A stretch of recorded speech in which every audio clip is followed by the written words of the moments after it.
Bienvenue sur Cosmic Flowers Podcast, le podcast d'empuissancement des femmes. Je suis Hélène, fée des temps modernes, âme guérisseuse, coach et thérapeute énergéticienne spécialisée en libération émotionnelle. Mon intention à travers ce podcast est de t'aider à reprendre ton pouvoir personnel, à embrasser ta vulnérabilité, à prendre conscience de tes dons, pour tomber en amour avec toi-même et devenir qui tu es vraiment. Alors prépare-toi à rayonner ton soleil intérieur. Je t'emmène avec moi sur l'île de Flores, une île indonésienne à 1h30 de vol de Bali. Tu sais, moi, j'adore l'aventure, ça me fait vibrer, je me sens vivante. Ce voyage, hors des sentiers battus et proche des locaux, a énormément nourri mon âme.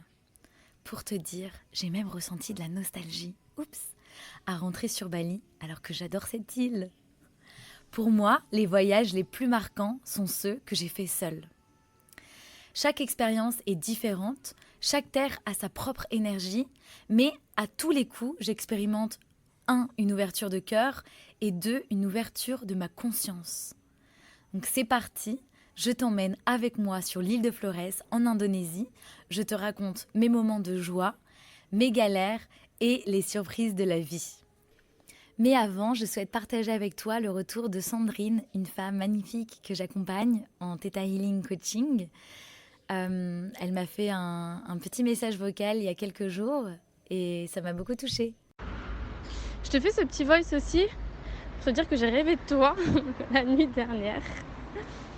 C'était assez bizarre parce que c'était une situation assez stressante, angoissante. C'est comme si je me faisais poursuivre par des individus qui me voulaient pas du bien.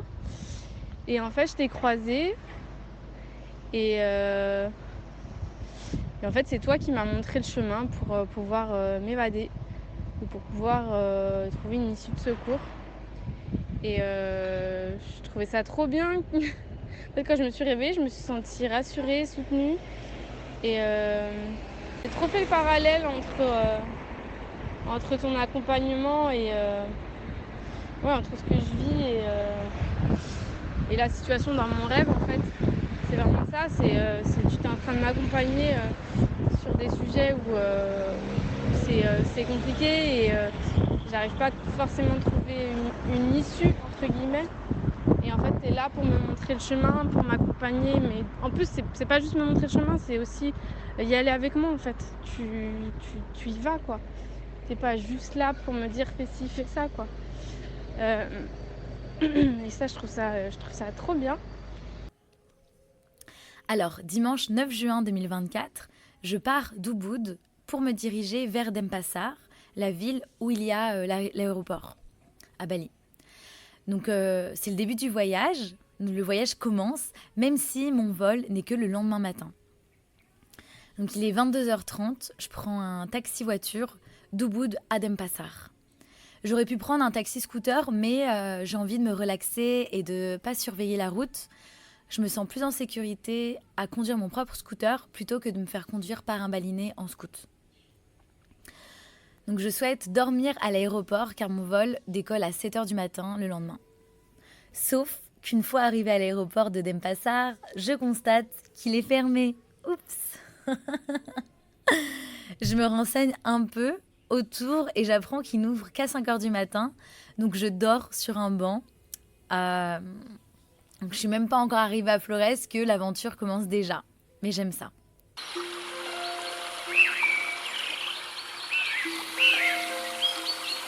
Mon réveil sonne. Il est 5h du matin. Je passe les zones de contrôle avant d'embarquer pour Labuan Bajo. Labuan Bajo, c'est une ville très touristique, la seule d'ailleurs très touristique sur l'île de Flores. Il y a des gens du monde entier qui y vont pour voir les îles Komodo et ses dragons, faire de la plongée et même voir The Pink Beach, la plage rose. Donc plus on approche de l'île de Flores, plus je m'émerveille des îles que je vois par le hublot. Elles sont nombreuses, texture un peu volcanique, couleur terre, un marron assez clair. Je me sens projetée dans un autre espace-temps où d'autres espèces vivent. Après 1h20 de vol, j'atterris à La Buone-Baggio. J'ai une escale de 2 heures avant de prendre mon second vol vers Momere. Donc, Momere, c'est une ville qui se situe à l'est de l'île de Flores. On est lundi, il est 13h, j'arrive à Momere. Wow, Momere, mais quel accueil! Je ne m'attendais pas du tout à un accueil si chaleureux. Les habitants sont trop contents de me rencontrer, ils me saluent tous, toutes, c'est vraiment trop chou. Mon intuition me guide vers un warung, un petit restaurant local qui s'appelle Lili Warung. Donc dans mon quotidien, mon intuition me guide, mais en voyage solo, c'est encore différent. C'est à chaque instant que je l'écoute. Mon mental est beaucoup moins présent car je n'ai pas de to-do list. Je suis complètement dans le flow et en connexion avec mes ressentis et j'adore ça. Je pense que c'est une des raisons de pourquoi j'aime autant voyager en mode solo. J'ai juste besoin de m'écouter et de vivre les aventures de la vie. Donc j'arrive devant Lili Warung et il est fermé. Une maman asiatique me fait comprendre qu'aujourd'hui, c'est son jour off, que le restaurant est fermé. Et là, renversement de la situation. Elle me demande de la suivre chez elle et elle me propose de déjeuner avec eux, chez eux. Donc, c'est-à-dire son mari, sa fille, son chien et moi. Et j'accepte. Je teste des plats que je connais pas du tout. Donc, genre, j'ai testé de l'eau de coco avec du sucre brun, des glaçons et du lait de vache. Donc c'était hyper gentil, mais j'ai pas su boire. C'était vraiment pas mon truc, au secours. Et elle me sert aussi du riz avec des légumes et des bananes frites. C'était trop bon. Et pendant tout le repas, on discute avec Lili, donc la maman, avec sa fille Amel, de 18 ans, qui parle super bien anglais. Elle a appris sur TikTok. Non mais waouh, la nouvelle génération. Elle apprend l'anglais sur TikTok. Moi, à 18 ans, je parlais très mal anglais. Et elle parlait super bien. Donc c'est souvent elle qui traduisait pour que je puisse échanger avec sa maman. Parce que je parle un petit peu bahasa, indo-indonésien. Mais bon, j'avoue, j'ai des progrès à faire. Ça reste quand même limité. Et le papa, lui, il était plus discret. Donc la fin du repas approche. Je leur tends un billet.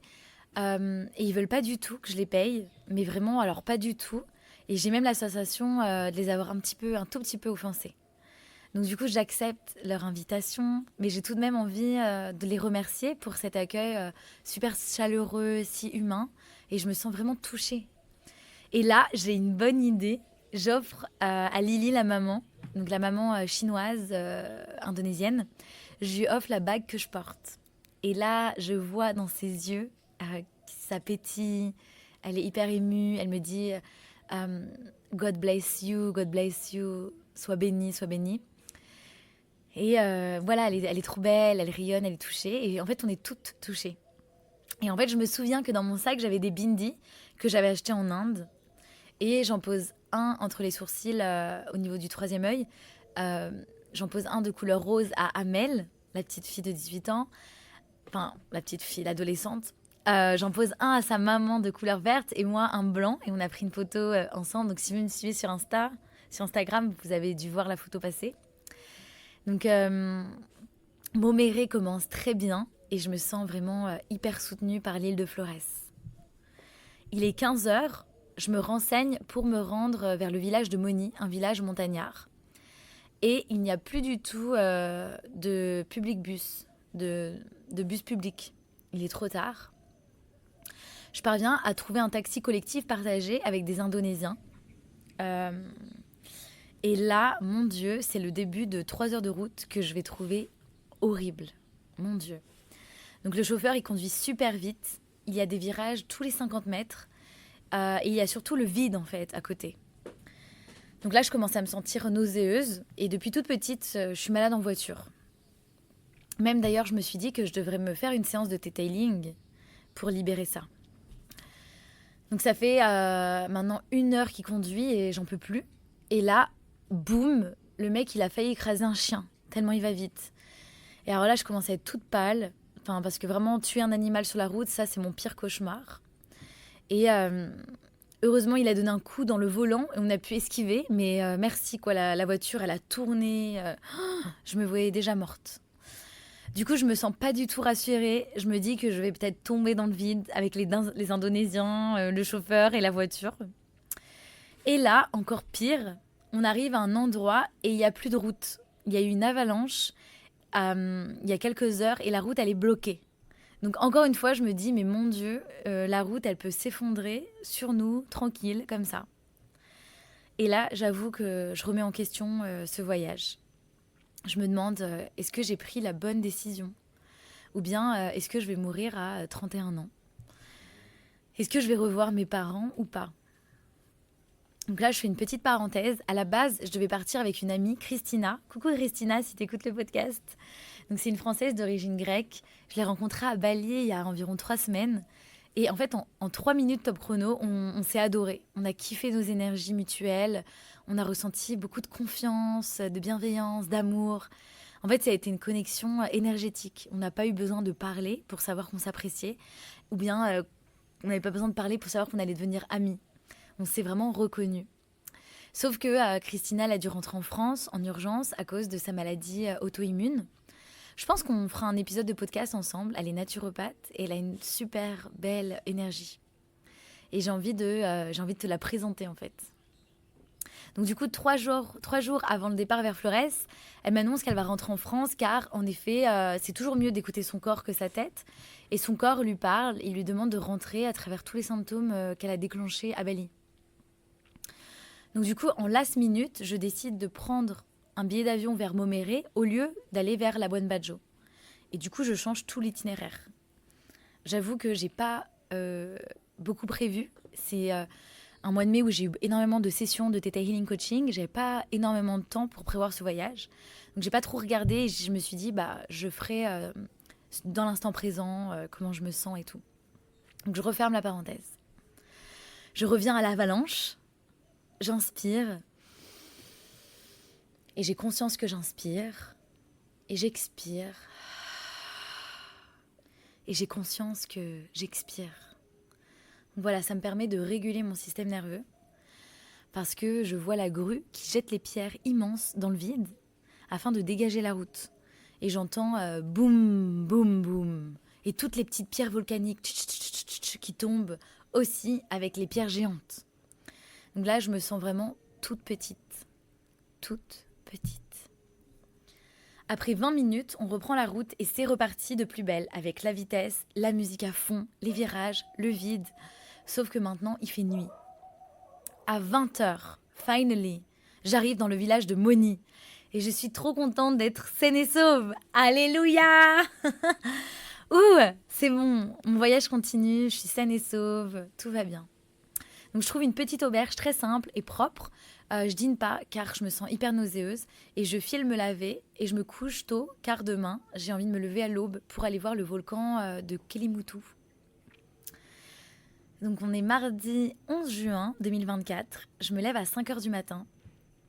Départ en scooter avant le lever du soleil pour aller voir les 3 lacs colorés dans les 3 cratères du volcan Kelimutu.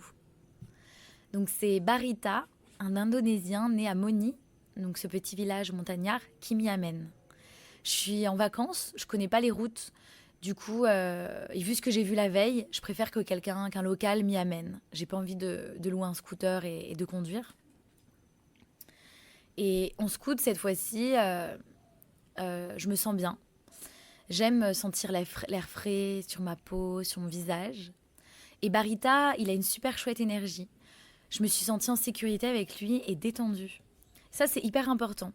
En voyage solo, en tant que femme, je suis d'autant plus à l'écoute de mon corps, de mes ressentis, de mon intuition, car en fait, j'ai plein d'infos sur les intentions que les gens ont. Donc, par exemple, en fait, je fais le lien quand je donne des sessions de Theta Healing Coaching, donc cette thérapie énergétique et le coaching, des questions pertinentes. C'est la même chose. Mon corps, il me révèle des informations sur les femmes que j'accompagne et dans la vie de tous les jours, c'est ce qui se passe, sauf que là, c'est avec des gens que je rencontre, que je côtoie. I feel them. I feel you. Je les sens et je te sens. Avec Barita, mon ventre, il est détendu. Je me sens super joyeuse. Je sais que cet homme, il me veut du bien et que je n'ai rien à craindre.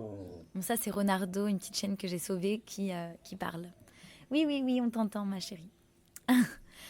Donc sur le trajet, j'ai super froid. Oui, mon bébé. Donc j'ai pas regardé le temps sur l'île de Flores. Je pensais qu'il faisait chaud, comme à Bali, mais pas du tout. C'est 1h30 de vol entre les deux îles seulement, mais à Flores, en tout cas moi l'endroit où j'étais, hors des sentiers battus, pas à la Buon Baggio, c'était froid, un peu frisqué. Et en vrai, j'adore qu'il fasse frais, ça me change de Bali, j'aime le froid. J'ai envie de rentrer en Europe parfois pour le froid et pour voir ma famille. Et ici, c'est l'altitude, les montagnes, ça me fait vraiment penser au Népal. Oh là là, j'adore et je me sens vraiment dépaysée, j'adore ça. Donc on a fait 40 minutes de scooter jusqu'à Kelimutu et il y a des couleurs qui commencent à se dessiner dans le ciel, à travers les montagnes, c'est hyper joli. Je savais pas si le ciel il allait être assez dégagé pour que je puisse voir les cratères du volcan de Kelimutu. Mais voilà, je tente ma chance, alors let's see. Donc une fois arrivé à Kelimutu, on marche 15 minutes dans la jungle, dans la forêt, avant d'arriver au sommet du volcan pour y découvrir ces 3 cratères, ces 3 lacs colorés. Et là, c'est trop joli. Donc il y a un lac qui est couleur turquoise, un autre qui est couleur noire et un lac qui est nuageux. On ne voit pas sa couleur, mais il y a un arc-en-ciel dedans. My God, incroyable. Et là, je suis émue, j'ai des frissons. J'ai des frissons partout car je sais que mes guides, ils communiquent avec moi à travers les arcs-en-ciel. En fait, j'ai compris ça il y a 1 an à travers une session de Theta Healing. J'avais énormément pleuré lorsque j'ai eu l'information et je contrôlais pas mes larmes. Ça coulait sur mon visage. Et en fait, lorsqu'il y a des émotions qui ressortent spontanément, c'est un point sensible à l'intérieur de nous, c'est qu'on est touché. Et le corps, en fait, il dit oui, il dit qu'il reconnaît. Les émotions, elles ne mentent jamais. Le corps ne ment jamais. Donc tes émotions ne mentent jamais et ton corps ne ment jamais. Donc les arcs-en-ciel, ils viennent me murmurer « Hélène, t'es sur le bon chemin. Hélène, tu peux te faire confiance. Hélène, on veille sur toi. Tu n'es pas seule. » Donc j'ai beaucoup aimé l'aventure, du début à la fin, ça m'a fait beaucoup de bien. Au retour du volcan, Kelimutu, donc j'arrive à Moni de nouveau, il faisait jour, donc j'ai pu voir tous les paysages, les rizières dans les montagnes, les petits villages au bord de la route, les petites maisons, les enfants qui allaient à l'école et les vaches, les chiens. Le soleil réchauffe ma peau, je kiffe, je me sens vivante, je me sens tellement vivante. Et ça, c'est la première partie de la journée, c'est la partie un petit peu à la crème. Ensuite, j'avais aucune idée de ce qui m'attendait et la suite, ça se corse un peu. Et je vous raconte ça au prochain épisode. Merci. Un grand merci pour ton écoute. Si tu as adoré ce podcast et que tu souhaites me soutenir et m'aider à diffuser mon message, je t'invite à t'abonner, me laisser 5 étoiles lumineuses sur Spotify ou Apple Podcast et un mot doux d'amour. Ou bien tag-moi en story Instagram en me mentionnant @cosmic.flowers. Je t'embrasse et je t'envoie du soleil.